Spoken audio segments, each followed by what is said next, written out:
Hi guys, Dave in Texas here, and what I'm doing today is showing off this little camera I've got, as well as a few other things going on with this Supreme Les Paul I'm working on for the third time. Oh boy.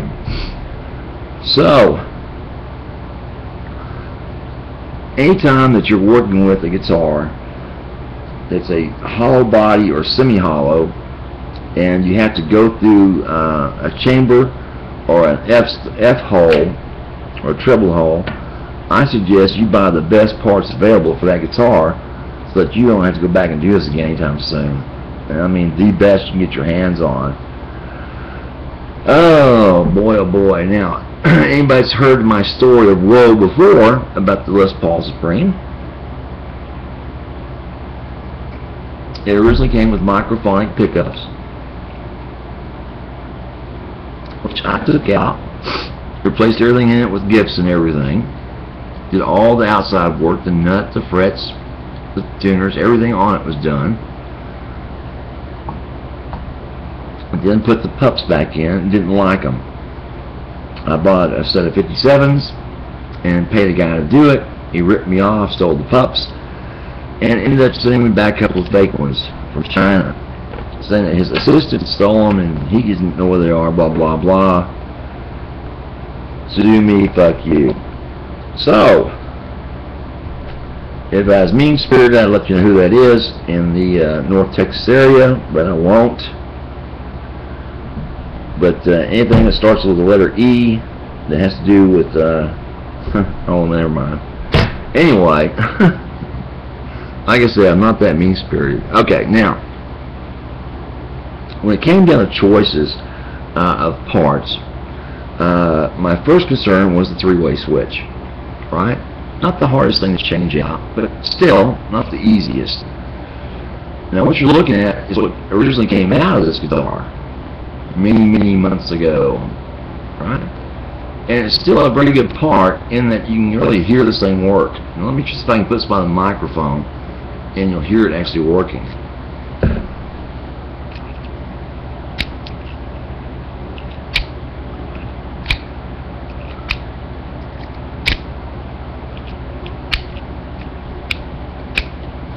So, it's still working very well, and the only reason I'm really changing it out is because one of the legs has become damaged. And by legs, I mean these things on the back of this, right? Now, on this particular style of three-way, you can always solder wires directly into these little holes here, right? I can get this little thing to work in this hole here, and it still will work. It's still connected to the same part, right? But one of them's loose and shaking. I'm thinking, well, sooner or later it's going to break. You know, yes, I could open it up, open up these two legs and find out which one it is, or four legs. But you know, these parts are only like $10. Even the best ones are only like $24. So, real quickly, on these you have a left and a right and all pubs, right? Both pickups and a ground. And this particular one that was wired up had like 5 wires running to this ground switch, which I can't remember how they wired this Les Paul, but mainly it was the pups were not cross-connected, as you can see in this diagram here, which they're very much cross-connected and cross-ground against one another.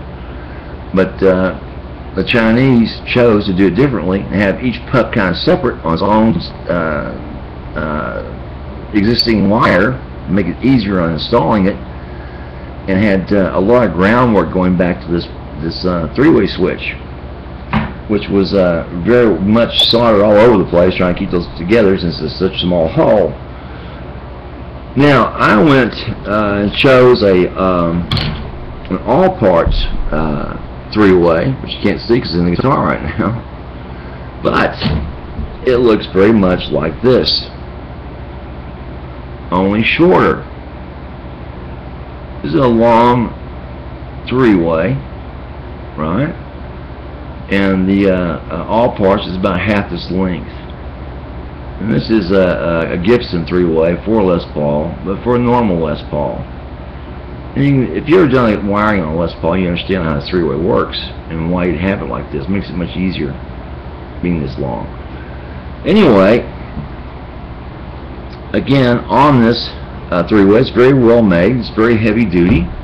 It's like $25, and I like it. It's as heavy duty as the Allpart one I'm using was like $20. And the difference is it's got 2 grounding lugs on the back, and it only has 3 connector legs on the front. All right, oh, that's plenty. That'll work. You can wire more than one wire to each of these legs you want, and you can actually connect these 2 together. This ground, just squeeze them together like that.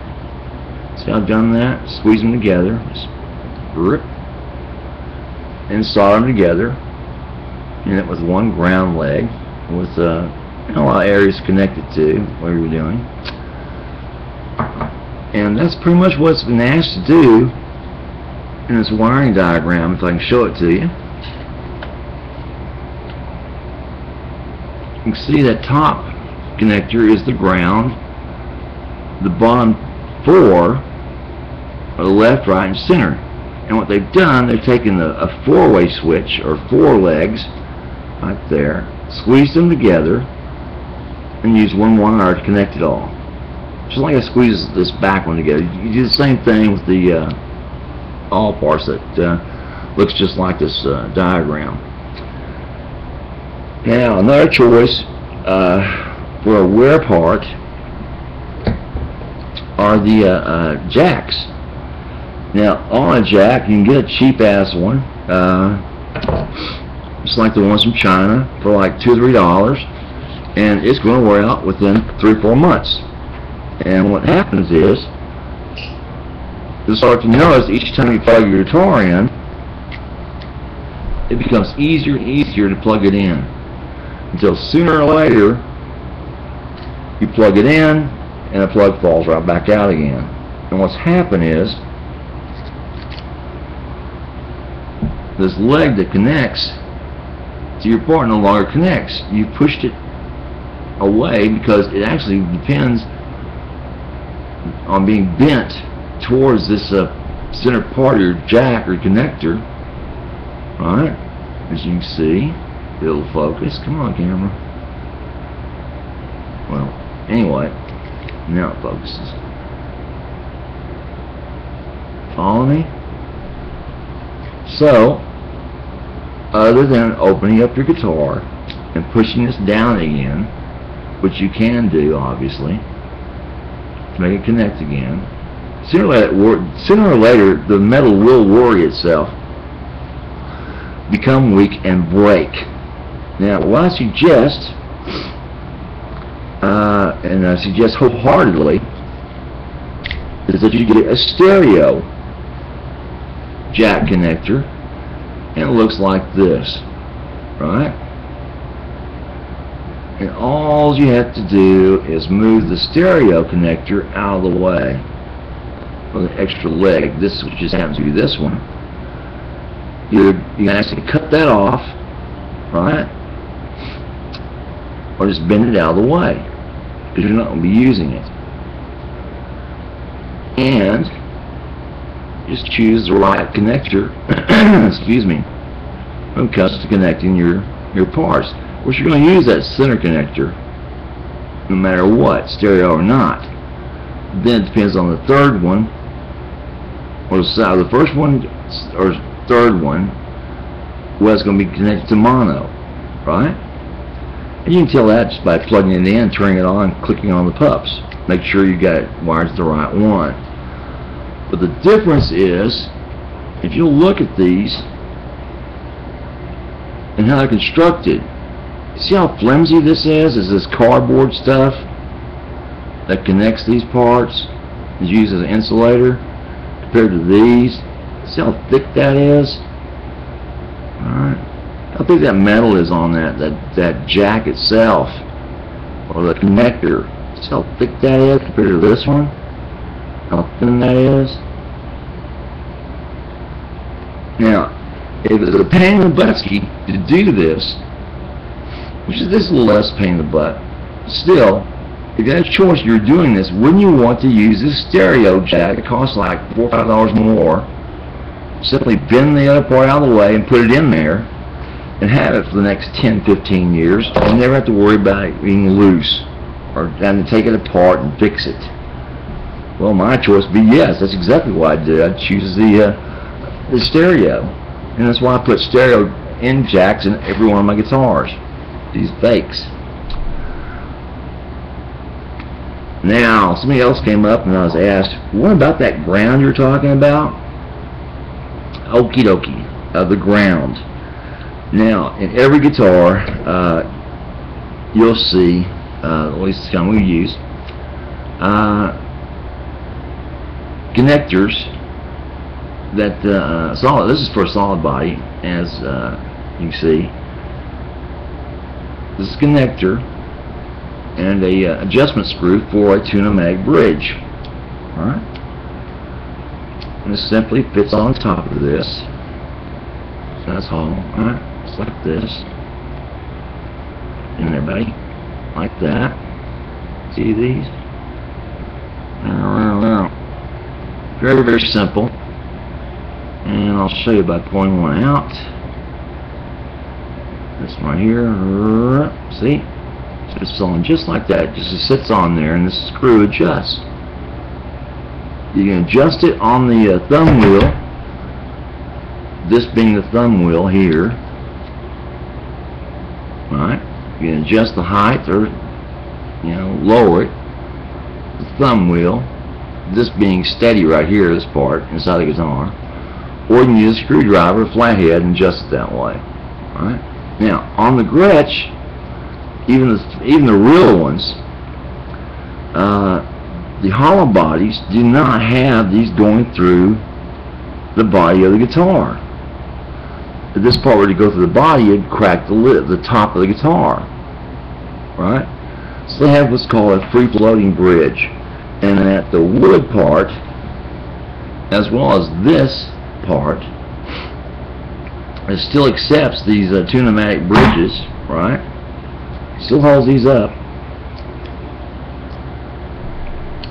Is not connected to the body of the guitar.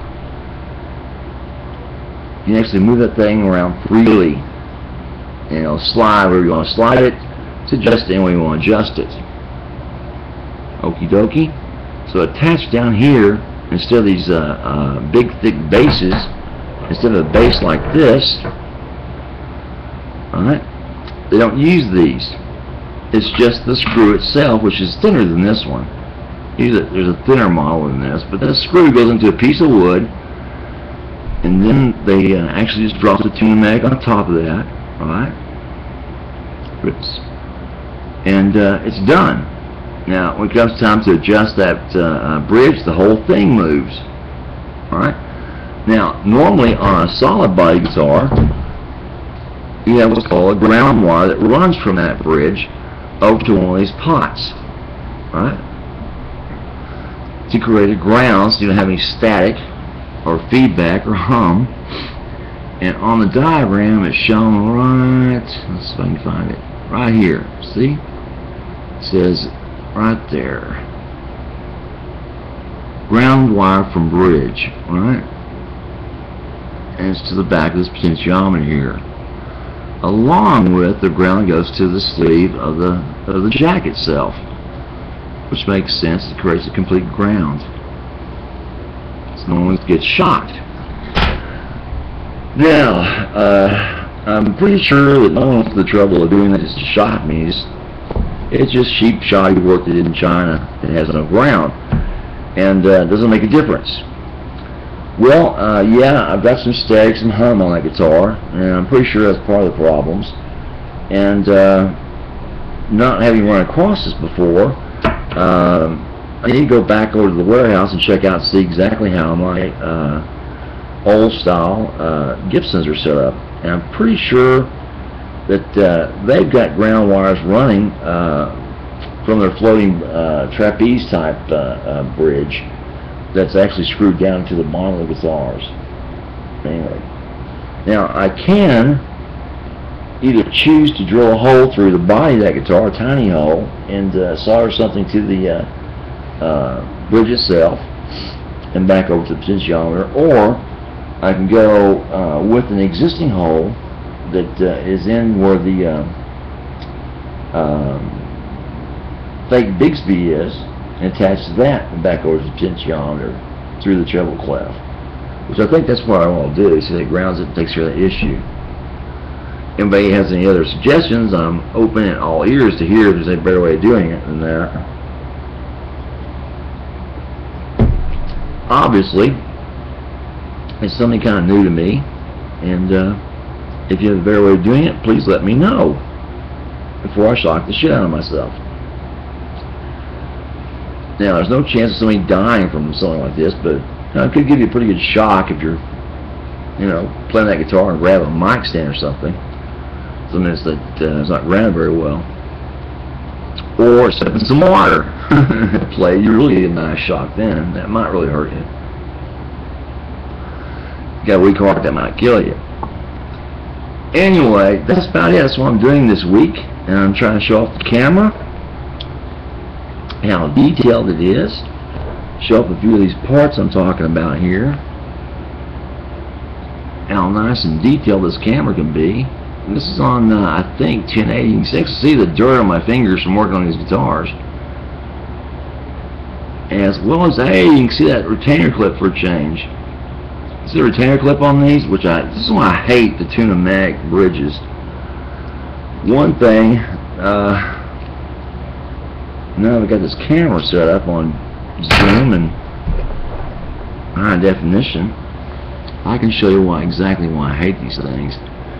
Now, as you can see over here, it starts out with a very thin cut. This is for the high E, a large cut into the saddle. This is for the low E. Alright, it's like 50% of the string still sits above the saddle instead of inside of it. Which these saddles are cut properly. Okay, there's no problem there. But as you can see, these are U-cut. Right? But many times you'll see these are cut like a V. Like that's kind of cut like a V instead of a U. This one's cut like a V shape as well, kind of, sorta. And you really want a U shape because these become sharp over time. Those actually become sharper and snap the strings. Right? It's just a source of friction. Whereas a roller in the same position, a roller here instead of the saddle, will allow the string to move about freely and less friction, more sustained time, truer notes, less treble, and it's simply just take this off, right? Just pull this off this screw here and plop on a roller one that fits.